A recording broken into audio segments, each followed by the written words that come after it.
Philippines, where the sun kisses the sea each morning, there lived a woman whose light would shine brightly. This is the story of Mother Ignacia del Espiritu Santo. Mother Ignacia was a Chinese mestiza. His father was Yusufi Yoko from Amoy, China, and her mother was Jeronima, an India from Binondo, Manila. Indeed, Ignacia, your mother and I have been discussing for your future, and we believe that it's time for you to consider marriage. I understand, Father, but there's something I want to share with you. I have made a decision, one that may not align with your expectation. What do you mean, Ignacia? Have you met someone? Is there a young man who wish to you? No, Mother, it's not that. You see, I have built a calling to serve God and His people in a different way. Serve God? In what way, Ignacia? I wish to dedicate my life to prayer and serve, to live in accordance with the teaching of Christ and His church. I want to remain unmarried, to devote myself entirely to the service of divine majesty. But Ignacia, marriage is a sacred institution. It's natural for a young woman like you to desire a family of her own.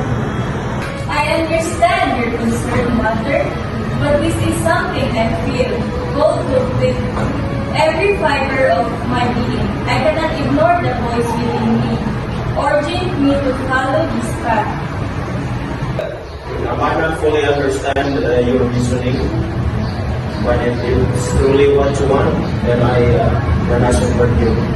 We may worry for your future and their daughter, but we trust that God will guide you on your journey.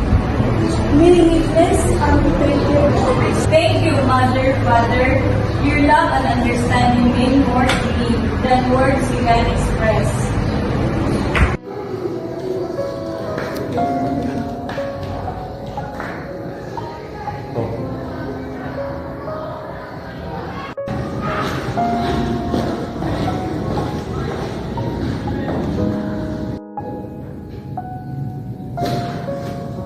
Ignacia, my child, I sense your heart heavy with questions. What troubles in your soul? Forgive me, Father. And now I am here to offer guidance and support. Father, I have long felt a calling to serve God and His people in a way that transcends the ordinary, but I am torn for this path. I feel drawn to it. To is one of solitude and sacrifice. Father, I long to dedicate myself to prayer and consecration. Growth is a natural part of human experience, Ignacia. But remember, faith is the living one that guides us through the darkness of night. Trust in God's plans for you, and He will light your path. Thank you, Father. Your words bring me comfort and strength. I will carry them with me as I embark on this journey of faith, and I shall live by the sweet of my word. Go forth, Ignacia, knowing that God's love surrounds you always. And should you ever falter, knowing that I am here to offer guidance and support. Lord, you discover strength in my life. Please give me the strength to walk in your destiny.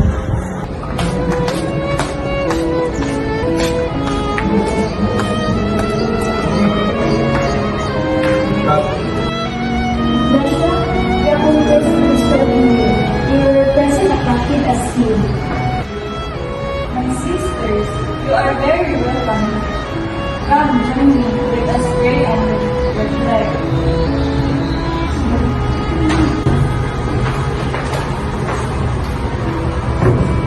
Ignacia, your spirit shows an inner brightness that leaves me in a wonder. What brings you to this lonely place? In the quiet, I have seen God's presence and heard His voice in whisper and discovered my real self in right here in the silence. Ignacia, your words stay to me and meaningful to me. I also long for a meaningful and purposeful life. My dear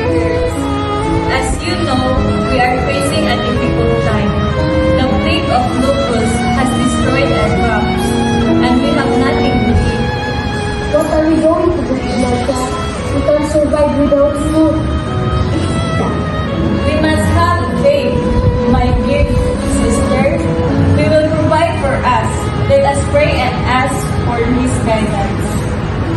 Ignacia, maybe we can ask for help. There are people who are willing to lead a helping hand in times of need. That's a wonderful idea, my dear sister. We should not hesitate to seek assistance. We truly need it. Let us go to the secretary and ask for it.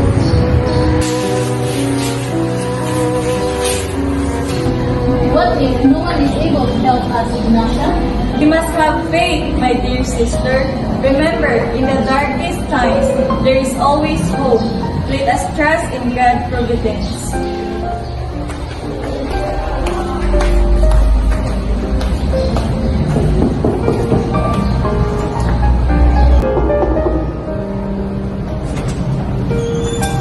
Oh, Ignacia and girls, what brings you here? Father Andres, we are in need of foods. The locusts have destroyed our crops. We have nothing to eat. I understand your situation, Ignacia. Please wait here for a moment. Here, Ignacia. This should help you and the girls. Thank you, Father Andres. Your generosity is such a blessing. Thank you, Father Andres. God bless. You always find a way to help us, even in a difficult times. My dear girls, remember that we are stronger together. In our group, we have a rule to support and care for one another, especially in times of need. We will always be there for each other, just like Ignacia taught us.